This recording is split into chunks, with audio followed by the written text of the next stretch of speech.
Survivors! Alright! Welcome, survivors, to Stan's Pan-Demic Tips, Episode 7, Communication. Alright, while everybody's getting on board, I just want to remind new viewers of things they didn't know before. I'm Stan, and I've survived a zombie pandemic, and I'm here to offer you some hot, ready tips on how to survive the worst things you've ever experienced. Alright. Welcome on board, everybody. Hey there, everybody. Cookie Sheet Soul, I see you. Kathy, I see you. Sissy, I see you. Welcome to Stan's Pan-Demic Tips. Alright. Okay, let's do a little housekeeping. Let me turn off this awesome theme music while we get ready. Hold on for 1 second here. Okay, alrighty. Okay, oh, there's the button. I pushed a button. Okay, folks. This week, hey there, Miss Ice Cream. We're talking about communication. But as usual, I have a little bit of housekeeping to get out of the way first. Let's talk about our on-again, off-again, super casual sponsor, Desert Goth Hotline. Hold on right here. Just getting my sponsor. You just gotta hold on. Hold on for a second. All right. Desert Goth Hotline, my no strings attached sponsor with benefits. Desert Goth Hotline. Screenshot that. Now, a lot of you may know Desert Goth Hotline's been going through some hard times, folks. They've had a lot of shakeups and things are intense. And, we're not serious. It's not a serious sponsorship. But, I care. Some part of me cares what happens to Desert Goth Hotline. So I want you, viewers, to write letters to Desert Goth Hotline. Letters of support. They need your help. They need your help. They don't know which way is up, or left, or right, or down, or anything. They need some kind of direction in this directionless chaos. So I want you to get out your pens, and your pencils, and your papers, and your blood quill inks. And I want you to write that letter to Desert Goth Hotline. Write it to, are you ready?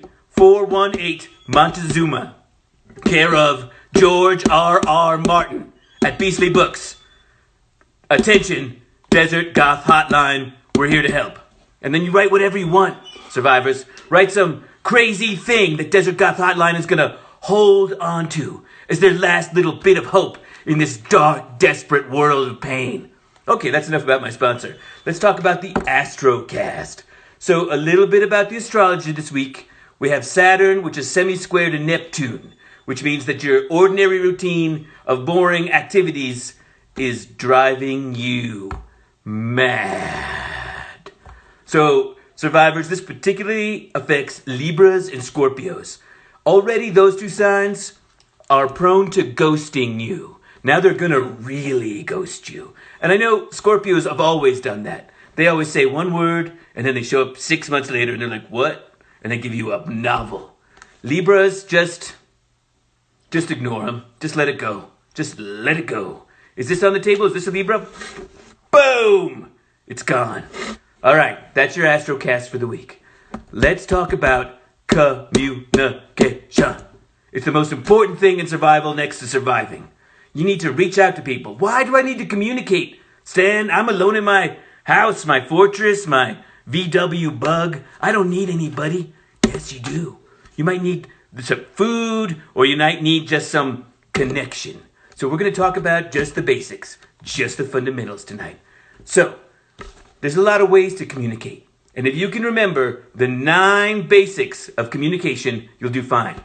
Clarity, communication, conciseness, vivid language, life, liberty, lack of communication, and death metal. That's right. Those are the 9 basics. And if you can remember those, the world is your oyster cups. Do you understand me? So, one of the other things people always get wrong about communication is they think it's out there. But really, it's in here. It's your inner communication that's the problem. You may be thinking all kinds of things, and it might be driving you to the brink. So what I want you to do, what I want you to practice, is writing on the walls. Anything that's, in your head, just put it on the walls, write it on your windows, write it in snow letters like it's Christmas. And then once your walls are covered in writing, and your floor, and your ceiling, you're going to know you're not crazy. Okay? That's the proof. Now, I haven't written back here because I'm on the Instagram-a-vision, but normally I do write on everything, and that's how I know that I'm fine. Everything's fine. This is fine. You're fine. I'm fine. Our walls are all covered in writing. It doesn't matter what the thought is either. It might be, I'm hungry. Help me. They should all go. Why didn't I get rid of them? It's fine. It's fine. Just write wherever you feel like writing your righty rights. The other important thing to remember is you're a writer when you're communicating. And that means some important things. Inspiration. Now, dear survivors, we all know there's only three things a writer needs. Some paper. They need inspiration. And let me get some inspiration here right now. This is classic writer inspiration. Glug, glug, glug, glug, glug, glug, glug, glug, glug, glug. And with a little bit of inspiration, you'll be fine. Now, the one other thing writers hate is not being interrupted. Every writer likes to say, I don't want to be interrupted, but secretly, you know what I'm talking about. Secretly, you hope someone comes in the room and goes, what are you doing? And you go, I'm writing, leave me alone. You know, like you need that as a writer. So if you don't have a person, just set up a cardboard box or something, and you can yell at it every once in a while. Just get your feelings out, and that helps you write the letters you need to write. So, survivors, I want you to write some letters. I want you to write some important letters. And the best way to teach this is through example. So I'm going to go ahead and write a letter right now. Hold on, let me get my writing materials. You guys can write a letter along with me.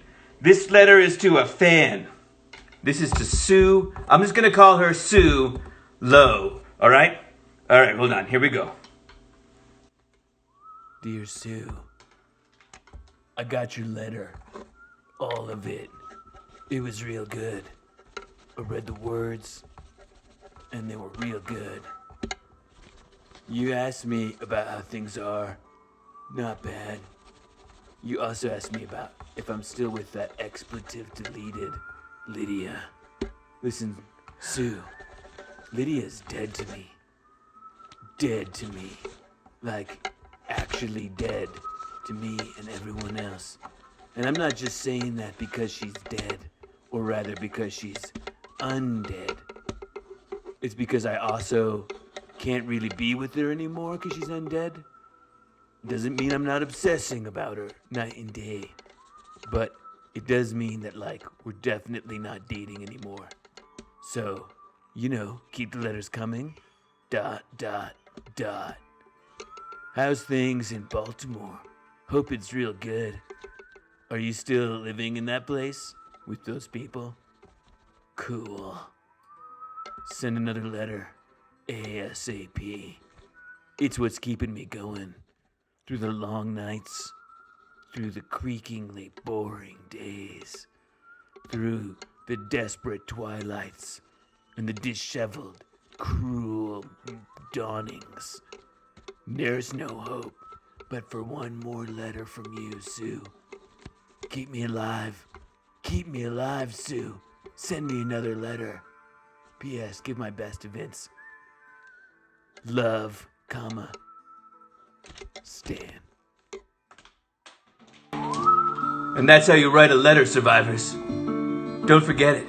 And I want you to practice it. And remember, send your letter, no matter how dark and intense, no matter how weird and destructive, to Desert Goth Hotline at Beastly Books, care of George Martin.